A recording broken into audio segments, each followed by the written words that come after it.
Magandang gabi sa ating lahat mga kabarangay. Tayo'y muling roronda para kalapin ang pinakalites na mga pangyayari sa ating lipunan.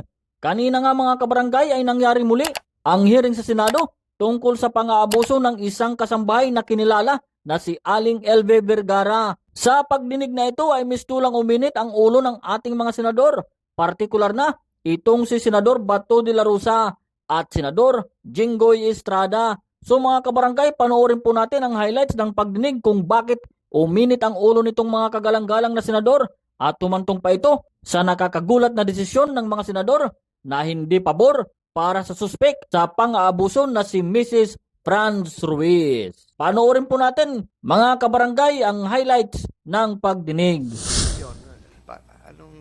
Si Mrs. Frans, tinatanong ko, anong gamot po ang binigay pag sa ilong? Hindi ko po alam, Your Honor, dahil hindi naman totoo yung sinasabi ng Ate LB. Oh, di ba dapat Anong sandali, Mr. Chair? Yes, go ahead. Ikaw, sige ka lang sabi, hindi totoo. Kitang-kita na nga yan, no? Oh, nabasag yung ilong niya, yung bridge. Hindi pa rin yan totoo. Tingnan mo, nabasag yun. Mr. Chair. Alam mo, masyadong contradicting yung, marami kang contradiction na statements dito, Mrs. Frans. Sabi mo kanina, 2 days pa lang, sa employment niya sa'yo, nakita mo na may sira siya sa ulo. Tapos ngayon, sinabi mo kanina na pinagkatiwala mo, buong tiwala mo, binigay mo sa kanya. Very contradicting.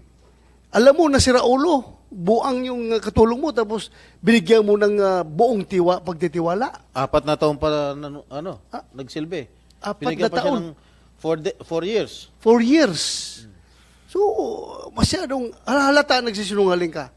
Ako, I can tell you frankly, kahit na i-replay natin yung, Mr. Chair, marami din, may mga police dito, investigador. Oh. I-play mo nga yung kanina, yung interview niya, yung TikTok. Mr. Chair, kung pwede. Mahaba yun, Mr. Chair. Medyo mahaba May yun, kunting pero- portion lang ako doon na Sige, gustong pipiliin ipakita. na lang.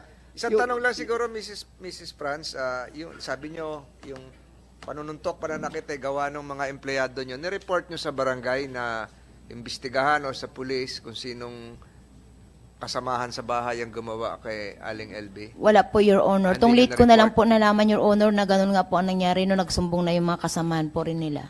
Nung sinabi rin lang po Kaya nila hindi sa nyo na akin. na-report sa pulis? Opo, Your Honor. Medyo mahaba Mr. ito, Chair, ano hindi, yung portion na tinanong siya kung sinong nanuntok. May sagot siya. Technical. Anong nangyari? So, sinabi niya, ko po sa inyo lahat. So bakit po nabulag? Nag-away nga po sila ng kanyang ng pulis kasi ginamit niya daw Boss. yung Boss, doon pa lang. Hindi ako polygraph machine, ha? I am not a polygraph machine. I am not claiming to be a master investigator. Pero, yung sagot mo lang na yun, klaro na. You're grouping for words. Naghanap ka ng iimbintuhin mong sasabihin mo. Nakikita ko na doon. Klaro-klaro yun. Alam mo, pag investigador ka, you are after the verbal and non-verbal messages that is coming out from your subject. Kita verbal at non-verbal, makikita mo,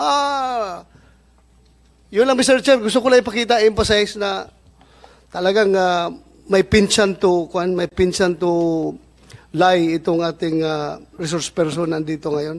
Thank you, Mr. Chair. Mr. Chair, huwag na tayo magpaligoy-ligoy pa dahil panay kasinungalingan itong sinasabi niyo. Mr. Chair, since we have heard the testimonies of the resource persons present here today, in the name of JM, ano ito? What's your family name, JM? Taroma, Patrick, Simbahon, and Dodong, alias Dodong. And there are a lot of witnesses who wants to come out and to testify against Ms. Frans.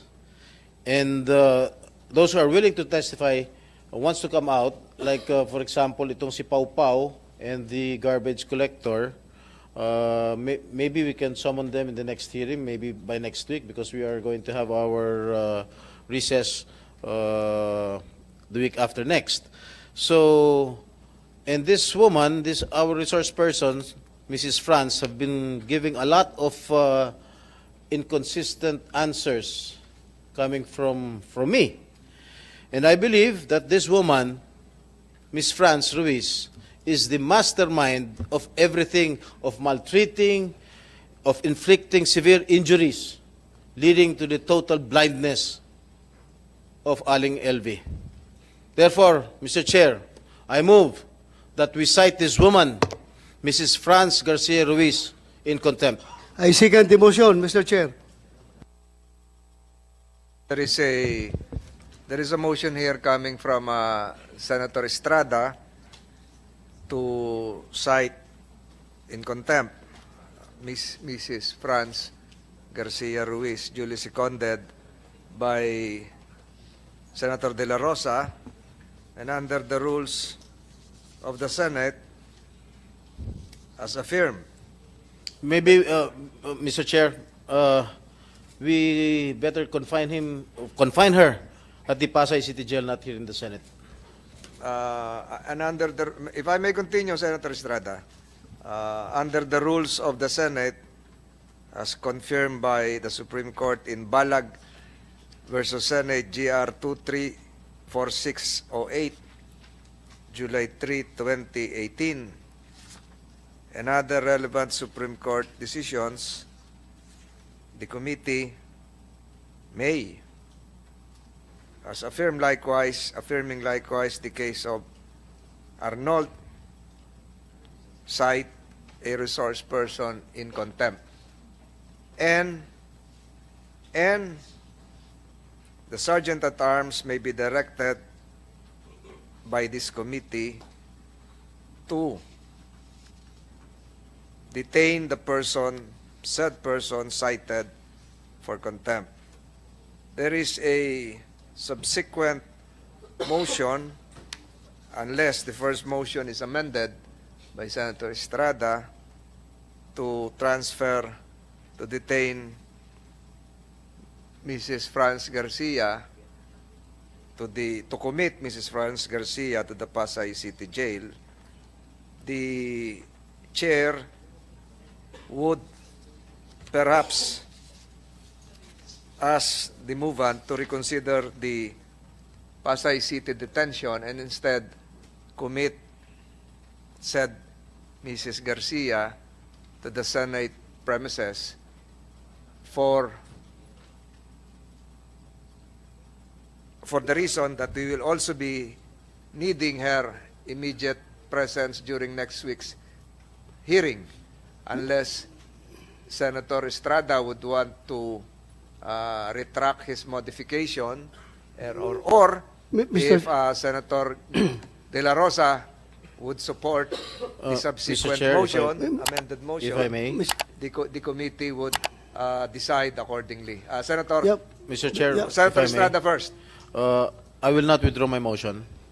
I still insist that she be committed at the Pasay City Jail, because Pasay City Jail is just near the Senate. We can always subpoena her or call her attention in case this committee needs her presence here. Mr. Chair, That was the pleasure of Senator De La Rosa. before you roll the motion of Senator Jingo Estrada, may I move for a 1-minute suspension, Mr. Chair? Para mag-usapan tayong tatlo. Session is suspended for 1 minute. The members of the committee will retreat to the adjoining room. Senator Estrada, there is a pending motion with a modification, not duly seconded. May we know the pleasure of Senator Estrada whether he is amenable to sticking to the original motion or to the modified motion. Senator Estrada, you have the floor. Thank you, Mr. Chair. Upon consultation with my colleagues, the Chairman, Senator Tolentino, and Senator Bato del Rosa, I withdraw my second motion to commit her to the Pasay City Jail and instead commit her here in the Senate jail. Thank you, Mr. Chair. The said motion was duly seconded by Senator De La Rosa. Finding no other objections, comments from our other colleagues, the Senate Committee on Justice and Human Rights, after consultations with the members and a closed-door deliberation, hereby approves the said motion of Senator Estrada and a detention order be issued to Mrs. Frans Garcia Ruiz for continuously evading the questions propounded by the members of this committee, as well as falsely testifying under direct examination by committee members and consistent with the rules of the Senate, which considers a commitment order issued by a committee as a contempt of the Senate. The Sergeant at Arms is hereby directed to place under detention within the Senate premises said person, Mrs. Frans Garcia Ruiz, with visitation rights accorded to his family members as well as counsel, effective today, September 19, 2023, given in open session by the Senate Committee on Justice and Human Rights. So ordered. Osa, can you escort Mrs. Ruiz to the detention facilities of the Philippine Senate? Any motion to suspend the hearing for today? Mr. Chairman, I move to suspend the hearing for the day. Without objections on the part of the members of the Committee on Justice and Human Rights, the Senate Committee on Justice and Human Rights investigation is hereby suspended. So ayun nga mga kabarangay, nadinig at napanood natin ang highlights ng hearing. Kaya naman pala uminit ang ulo ng ating mga senador dahil sa hindi tugma-tugmang pahayag at kontradiksyon ni Mrs. Frans Ruiz sa kanyang mga sinasabi. Uminit ang ulo at nagalit itong si Senador De La Rosa dahil sa tahasang pinasisinungalingan ni Mrs. Frans Ruiz ang mga paratang ni Aling LV Vergara kahit na mayroong mga ebidensya ang mga paratang nito. Kaya naman ay nagmusyon na itong si Senador Jingo Estrada na i-cite in contempt na itong si Mrs. Frans Ruiz at sumang-ayon din naman dito si Senador De La Rosa dahil di umano sa mga kasinungalingan nito. At sa una ay iminusyon pa ni Senador Estrada na pansamantalang ikulong itong si Mrs. Frans Ruiz sa Pasay City Jail. Subalit humingi ng 1 minutong suspensyon itong si Senador De La Rosa para talakayin nila ang musyon na pagkulong kay Mrs. Frans Ruiz sa Pasay City Jail.